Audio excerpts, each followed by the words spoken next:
Good morning, everyone. Welcome to the Rapidan Dam. My name is Eric Weller. I am the Blue Earth County Emergency Management Director, and with me today I've got the Blue Earth County Sheriff Jess Wursel and the Blue Earth County Highway Public Works Director and Engineer Ryan Tilges with me this morning. Ryan is going to go through some kind of a chronological order of kind of how we got to this point. And then we'll open it up for questions as well for myself or the sheriff as we go along. So, can you give us spellings on all the names? Yep, please? when they come up here, they will. Okay, thank you. All right, good morning, everybody. My name is Ryan Tilges. I'm the Blue Earth County Engineer and Public Works Director. As stated, spelling of my name, R-Y-A-N, T as in Tom, H-I-L-G-E-S. So I'll go through a chronological order of the events that transpired leading us to today. The Blue Earth County Public Works Department is responsible for the oversight and monitoring of the Rapidan Dam. We've been continually doing that. It began with notifications as late as last week of high flows. The dam has an emergency action plan that's mandated by the Federal Energy Regulatory Commission, which is the FERC, as I'll refer to it throughout my speech today.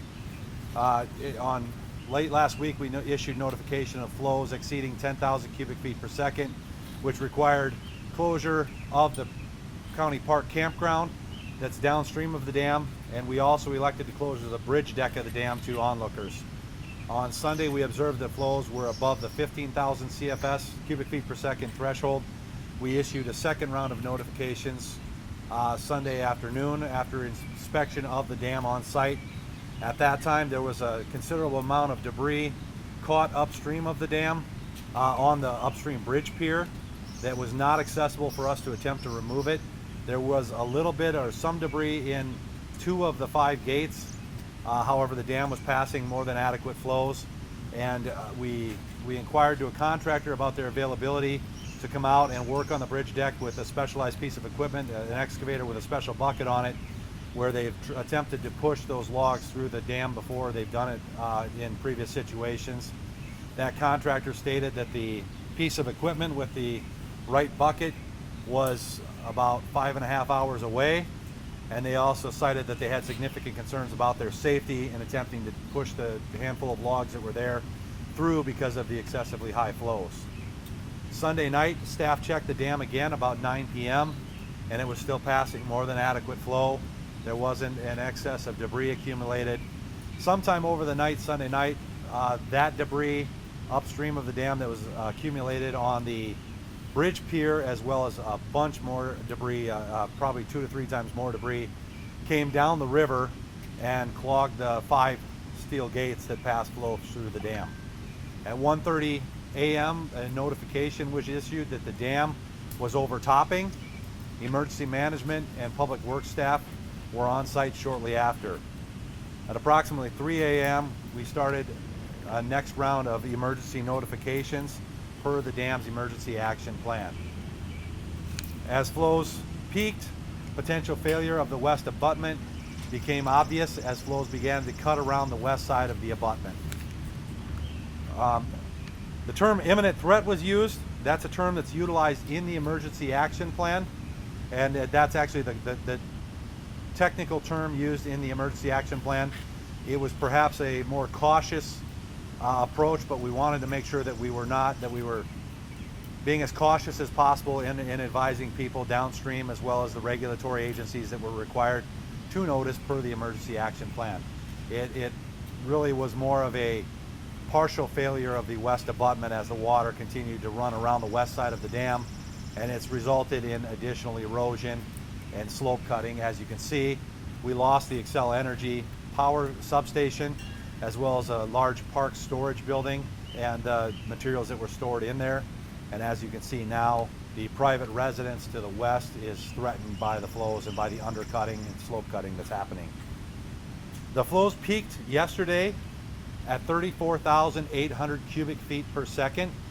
Currently, they're flowing at 33,000 cubic feet per second. With that being said, that makes this the second largest flood ever of record at the Rapidan Dam. The previous second largest flood of a record happened in 2019 that caused significant damage to the dam. That was 32,500 cubic feet per second.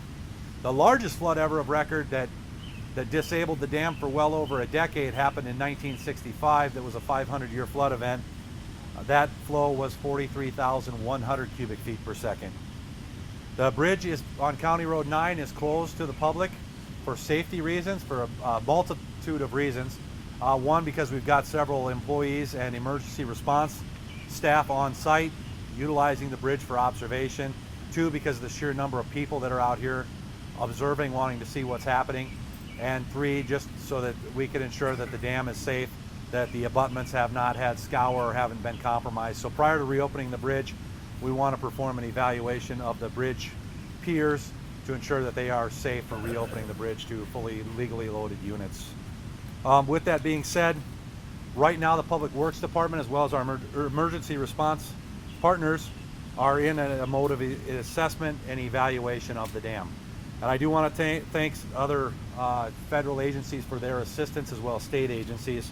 We've received technical assistance from the United States Army Corps of Engineers, who are actually on site today. They were on site yesterday as well, assisting the county with technical evaluation and evaluation and observation of the dam.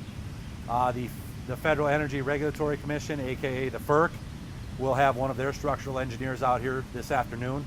Currently, the FERC is responsible for licensure and oversight of the Rapidan Dam, so the county will be working with the FERC to do necessary after incident reporting. We've already done several notifications to them, and we've had numerous conversations with their engineers and their leadership in Chicago and in Washington, D.C. As far as the next steps go, we're going to continue with our investigation and analysis as flows hopefully subside, and we'll be working with the FERC and the Army Corps of Engineers on site visits and evaluations on the integrity and the safety of the dam, as well as the Minnesota Department of Transportation and other consulting firms on the safety of the upstream bridge. The Blue Earth River is not a full contributor to all of the flows that are impacting areas downstream of us, farther downstream. Prior to convergence with the Minnesota River, the Le Sueur River also converges with the Blue Earth. So the flows at Rapidan are not the total of the flows that are coming into Mankato in the Minnesota River. I want to clarify that. The dam has been operated as fully open run-of-river flow, so whatever's come into the dam since 2019, since that flood happened in 2019, whatever's come into the dam has been passed through the dam. So we're not holding back a significant amount of water. The upstream basin of the dam is actually full of sediment that's accumulated over 110 years lifespan of the dam. So the sediment has effectively led to no pool of water available for electrical generation. So whatever flows are coming in have to leave the dam. And that's how it's been operated for the last 5+ years. A few facts about the dam that you may find interesting is that the dam is 87 feet tall and 475 feet wide. Additionally, the watershed, or the contributing areas that lead to flows through the dam, is 2,430 square miles, which includes the Blue Earth and Watonwan River watersheds. Additionally, for those that may be in the know, the Blue Earth River is a highly erosive and very steep river. So we have a lot of sediment problems in the Blue Earth River, a lot of erosion problems, which you can see obviously with the flows that are happening here today. That's obviously contributing to the challenges that we have and the flood issue here at the Rapidan Dam. With that, I'm happy to answer any technical questions that you may have with respect to the ownership of the dam or the structure. Are you saying that water or river level decreased, went down from yesterday to today? The flows at the downstream of the dam, there's a USGS flow monitoring station. The flows went down. They peaked yesterday at 34,800 cubic feet per second. Currently, they're at 33,000 cubic feet per second. So it's a slight decrease. So we're past the peak. So does that mean the level of threat and the level of concern is still as high? It's still a high level of threat and concern because, again, this is still exceeding the second largest flood ever of record passing through the dam. But it's slightly decreasing. However, it's somewhat flatlined at this point, what I've observed. What message do you have for folks who are watching this at home and say that the county is downplaying the threat? I'd maybe let our sheriff or our emergency manager speak to that. But the dam, the large, there's in the emergency action plan, there's discussion of the threat, and this has been deemed a low threat dam by the Federal Energy Regulatory Commission. Sorry. The FERC has deemed this a low threat dam because of the potential threat to life and property downstream of the dam. There are a handful of residences that were notified in our communication and our protocol for our emergency action plan. They've been notified. The volume of water is honestly probably less of a concern. It's more of an environmental concern if the dam were to totally breach because of the volume of sediment that's withheld upstream of the dam. And that's more concerning just for the potential ecological impacts of the dam. Ryan, you said I'm going to let Eric finish that. Yeah, I want to go back to something that happened yesterday along with that question. There's a mistruth out there that people believe if the dam had a catastrophic failure that a wall of 7-foot water would coming, and social media picked up on that right away, and we played catch up the entire day with media and social media trying to get that figured out. And so the water level in a catastrophic event would not be that significant. We, as Ryan said, we did talk to the people that were highly impacted and additional people. So we followed the plan that we're required to do. So what would happen exactly if the dam did break? So the emergency action plan actually has calculated, and there was very detailed hydraulic modeling done as part of the emergency action plan development, and it details at certain locations downstream of the dam if there were a full breach under flood condition, and I'm going to put that with the caveat that the full flood condition was almost 42,000 cubic feet per second is what was modeled, which was the maximum flood capacity of the dam to pass without debris in the gates. Okay, so if the dam were flowing at close to 42,000 cubic feet per second, it modeled what the increase in tailwater or downstream water elevation would be at different stations and locations. And in the emergency action plan, if you're, I believe it was almost in the ballpark of 2 miles downstream of the dam, it'd be approximately a 2-foot rise in tailwater or downstream water elevation. By the time you get to Mankato, you're down 10 miles downriver of the dam. It's in the neighborhood of 0.2 to 0.3 of a foot. So 3 to 4 inches increase in tailwater level, because obviously that volume of water, again, we're not holding back a significant volume of water. We're passing what's coming to the dam, we're passing it through, so that volume of water, as it spreads out over that length of the river and over the tributary, the area of the river, it results in, like I said, 3 to 4 inch rise at Mankato. That's documented in the county emergency action plan. So the west abutment. You mentioned the word breach, Eric. You kind of went to the social media end of it. Is there such thing as a partial breach? Is a total breach? Where are we at with the breach word in looking at this dam? What I would call this is a partial failure of the west abutment. So it's not part of the dam itself? Correct. The structure of the dam is still intact and in place. The water ran around, as you can see right behind me, the water ran around the west edge of the dam and is now eroding the slopes to the west and to the north. So how high is the possibility of the dam itself being breached? Like percentage? I think it's reduced with what's happened behind us. That was my question. I mean, is it still under threat of breaching entirely, or is it? Well, we're still concerned about, and again, that's why I said we've got the Army Corps of Engineers out here, and we've got the Federal Energy Regulatory Commission folks coming out as well. They're still concerned because the dam is constructed on highly erodible sandstone bedrock when it was built in the early 1900s.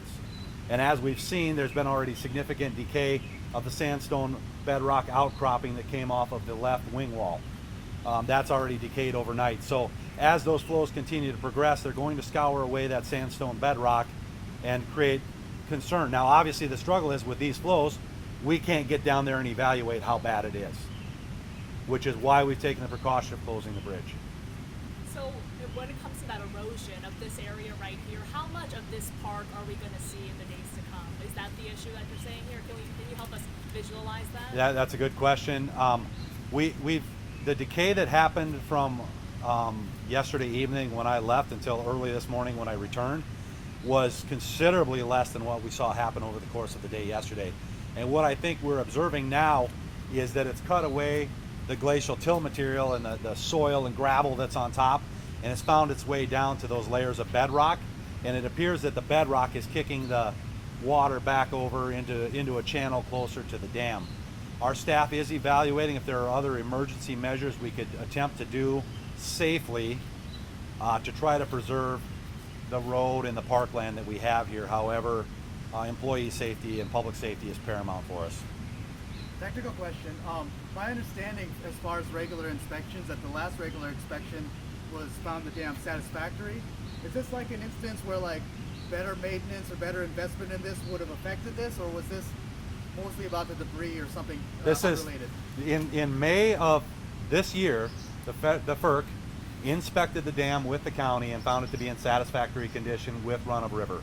This is a result of the fact that we've had several dry years, and as trees die along the river valley, we've got a heavily wooded river valley, and as trees die, they fall. We get these massive runoffs, which is, again, as I said, this is the second largest flood ever.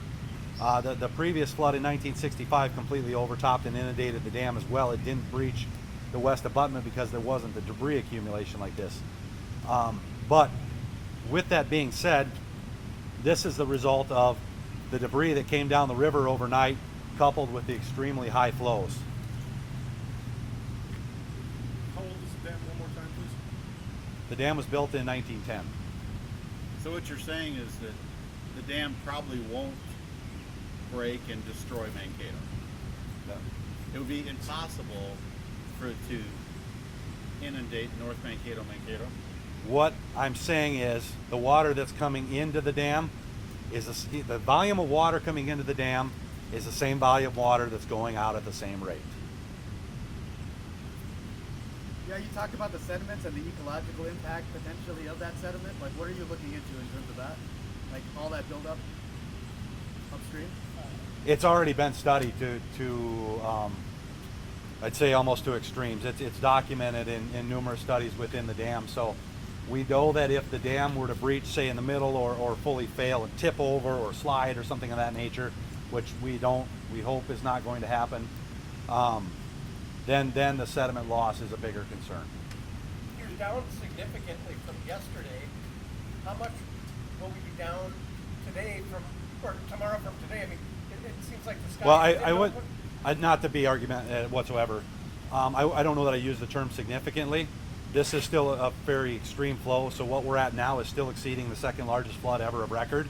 We're down about 2,800 cubic feet per second, which if you put that into a percentage of 33,000 is relatively small. I don't know. We're still seeing a lot of standing water all over, and obviously we've got a lot of drainage area that's contributing to the dam, so I don't have that information available. We've sought information on crest and flow projections, and we're struggling to find accurate models. In your opinion, do you think it's going to take that house, the erosion? I honestly can't say. I'm not a geotechnical engineer. I'm a transportation engineer, and we hope not. But I don't. We've not been able to assess the home. It's a private home, so there is a. We did help the landowners get some materials and some possessions out of the home yesterday, prior to evacuating it to be of whatever assistance we could. It's really not our position to help evaluate the home for structural integrity. We wanted to make sure that they're safe first and foremost. I think if it's possible that the home could be lost, though. I can't give you a percentage. Again, it's outside of my area of expertise. One more question. What's your title again for us? County Engineer and Public Works Director. Do you think there's any estimate, is there much sediment going through with this, or do they not know? I mean, We don't, obviously there's a lot of sediment going through just from the erosion that's happening along the river, but as far as the sediment from the upstream basin, Tim, I think you're referring to, right? We don't think at this point there's a lot going through, but it's hard to tell right now. yeah. I was on the phone with the Army Corps of Engineers earlier this morning, and we believe that there's a earthen and rock coffer dam that's keyed in, and you can see behind us where you see the flow profile change. He believes that shows up on the FERC engineer, regional engineer believes that shows up on one of the as-built drawings, as we were relying on them for technical expertise. So we think that's actually helped protect a large volume of that sediment upstream of the dam, which in turn helps protect our bridge pier footings. All right.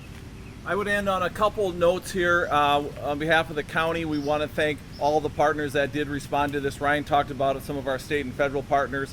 Also locally, our city of Mankato, North Mankato had partnered in, so we do appreciate all of that.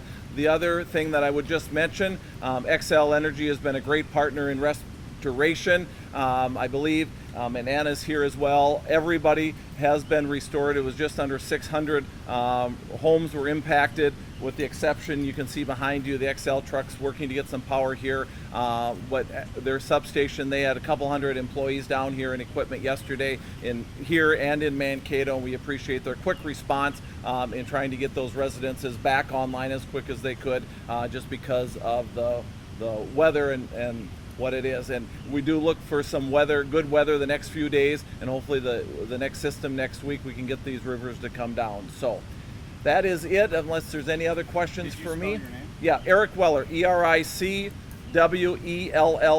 I'm the Emergency Management Director for Blue Earth County. So Can I ask one more, worst Brian? case scenario, if the whole dam were to fall, I don't know if that's the worst case scenario, would there not be an initial water flow that would be higher than what they were talking about? Like, not a monsoon. There might be a brief. Yeah. Go ahead. There may be a brief surge. However, that would be very short period of time, and then we'd be back to run-of-river flows. That would not be a large wall of water that could No. take out North Mankato. No, that's incorrect. Yep, Thank you. that would not happen. One more. Because the dam survived more water previously, does that mean it's likely in pretty good shape now that it's beginning to go down and held thus far, or not? Well, when it survived the more water previously, again, was back in 1965, that major flood. In 2019, there were severe damages to the dam that happened, that we've been studying. We've been trying to determine the path of action for the county, because it's a tremendous financial investment. So there was significant damage to the hydroelectric generation components, the gates. This is why the gates have been left in wide open run of river, because they're can partially be closed, but the FERC has been agreeable to leaving the gates wide open. And it was more tied to the hydro, but there was also a scour hole downstream of the dam that the county's been monitoring. And again, we've got a large concrete apron downstream that's had holes scoured in it due to the highly erosive flows. We've been monitoring that prior to this event. That hole had not been growing, and we believed it had neutralized. So again, once this subsides and we can go out there and do a topographic survey of that hole to determine the extent of it and the damages, that requires extremely low flows. Thank you, everyone. Thank